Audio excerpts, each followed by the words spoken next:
Professor Ravikant जी, कैसे देखा जाए इस खेल को? देखिए राजीव जी, जो बातें हम लोग लगातार कह रहे थे, ये आंकड़े लगभग वही बात कह रहे हैं। लेकिन मुझे एक बात पर थोड़ा सा ऐतराज है। आप लोग कहते थे कि मोदी जी की उपलब्धि क्या है। मैं आपको इस आंकड़े के आधार पर मोदी जी की उपलब्धि बता सकता हूं, और वो उपलब्धि है जिन 6% लोगों ने कहा कि हमको मुद्दा ही नहीं मालूम, ये है उपलब्धि। ऐसा कुपोषित भारत बना देना।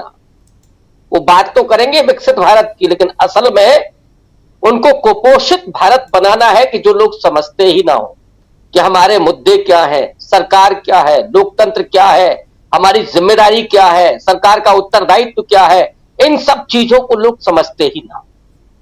ये असली मोदी जी की उपलब्धि। और कोर वोटर जो लोग कहते 36% 37% है, वो उसकी असली तस्वीर यहां दिखाई पड़ रही है। जिन 12% लोगों ने कहा कि नौकरी आसान हो गई है, उन्हीं में वो 8% है जिनके लिए हिंदुत्व मुद्दा है, उन्हीं में वो 2% है जिनके लिए राम मंदिर मुद्दा है। तो यही टोटल 12% कोर वोटर है, और बाकी सबको जादू दिखा करके, तोता उड़ा करके लोगों का वोट लिया गया। और मोदी जी तो वो है जो खुल्लम खुल्ला कहते हैं कि ट्रेन में सीट लेने के लिए वो झूठे ज्योतिषी बन गए।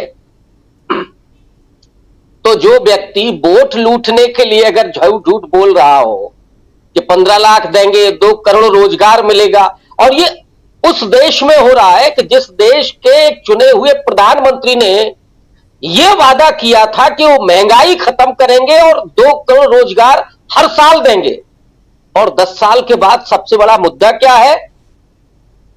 नौकरी। सबसे दूसरा मुद्दा क्या है? महंगाई।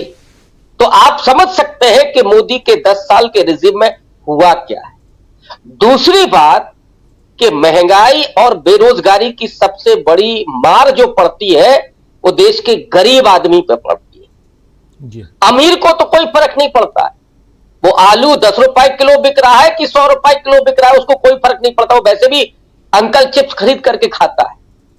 मिडिल क्लास एडजस्ट करता है, चलो अच्छा बटर नहीं खाते हैं, लेकिन गरीब आदमी क्या करेगा? उसे तो पेट भरना है, और पेट भरने के लिए वो स्वाभिमान से लैस होकर के इनके राशन की दुकान के सामने खड़ा होगा, और उसके बच्चे पैदा होंगे कुपोषित। तो गरीब पर जो मार पड़ती है, अगर 1 रुपया भी मार्केट में पड़ता है तो उसकी पॉकेट साफ हो जाती है। वो क्या करेगा? जिसका पेट 4 रोटी में भरता है, क्या 2 रोटी खाना शुरू कर देगा? भूखों रहने लगेगा। और इसीलिए राजीव जी, पिछले दिनों मैंने कहा था कि देश भर के तमाम मंदिरों में जो भीड़ बढ़ी है सामने, जो भिखारियों की, मैंने एक आंकड़ा भी आपको दिया था कि कानपुर के मंदिरों में जो भीड़ बढ़ी है वो कौन लोग हैं? इस देश के दलित, आदिवासी और कुछ कमजोर पिछड़ी जातियां, जिनको अति पिछड़ा कहा जाता है। कानपुर में जो बेरोजगार लोग हुए, जो बंद कर दिए गए तमाम फैक्ट्रियां, वो लोग कहां जा रहे हैं? उपलब्धि है मोदी जी की ये। वो लोग जा रहे हैं मंदिर के सामने भीख मांगने के लिए, हाथ फैला रहे हैं। वहां पहुंचा दिया है देश को। इनको विश्व गुरु बनाने का मतलब यही है। इनको इस देश से कोई मोहब्बत नहीं है, लोगों से कोई प्रेम नहीं है, इन्हें तो सिर्फ सत्ता से प्रेम है। राहुल गांधी ने जो कहा कि बड़ा महंगा पड़ गया मोदी जी का कार्यकाल, लोग मजाक में कहते हैं कि भाई शेर पाला है तो महंगा तो भोगना ही पड़ेगा। और ये ऐसा शेर है, भक्त लोगों के लिए तो यही शेर है। अब वो शेर ऐसा है जो 18,000 करोड़ के हवाई जहाज में उड़ता है, सॉरी 8,000 करोड़ के हवाई जहाज में जो उड़ता है, जो 8 करोड़ की गाड़ियों में चलता है, और उनके दैनिक जीवन का जो खर्च है, और भाई क्या ड्रेस है। मतलब मुझे तो लगता है कि मोदी जी का जो दर्जी होगा उसकी पौबाराएं होगी जी। दिन में कम से कम 3-4 ड्रेस तो बनती ही होंगी। जो 3 रैलियां करते हैं, तीनों में अलग अलग होता है। केवल उसी को रोजगार मिला है इस देश में, जो मोदी जी का दर्जी है, बाकी सब बेरोजगार। और बेरोजगारी की मार तो हम लोगों ने उस समय भी देखी है कोरोना के काल में, कि लोगों को जानवरों की तरह हकाल दिया गया था।